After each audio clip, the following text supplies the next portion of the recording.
elektoratin që lëvizin ashtu si kurdelet, ka të lëvizin politikant me lëviz edhe elektoratin. Kështu që është e papranueshme edhe është do thët me na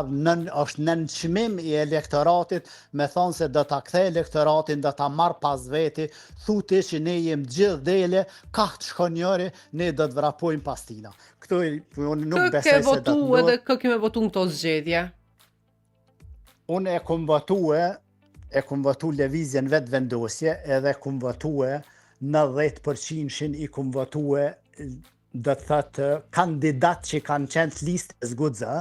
qëllimisht mos me qenë nënshtrum prej apo do thëtë mos më udok si kur të nënshtrum prej lëvizjes vetë vendosje, mos me pas deputet. Po tash në këto zgjedhje? Po shiqa, nuk ka lider sot për sot në trojet shqiptare që jem poshtë Albin Kurtin. Është një patriot, është një adhetar i cili edhe ne kemi ndigju edhe do të ish deputetin e Guxhas, Haxhi Avdylin, ku me epitetet më të larta thët, nuk ka lider sot që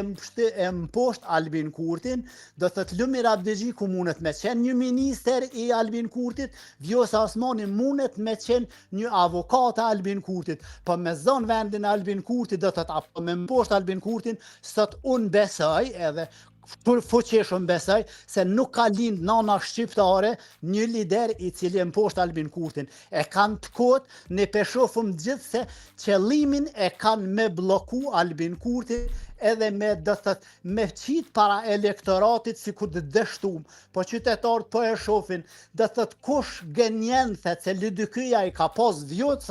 ato votat për Vjosa Osmanin, dhe thët kjo tregon se është gënjeshtër, ne i pa mdje deputete LDK-s, cilët nuk ishin ato, do thët 4 vota LDK-ja nuk i kishte në mbështetje Vjosa Osmanit, as në zgjedhje, as dje. Këtë do thët që është një gënjeshtër, po unë e shoh se LDK-n kanë filluar ta shkatërrojnë prej Isa Mustafes e te Kendej, edhe besoj edhe fuqishëm që do ta shkatërrojnë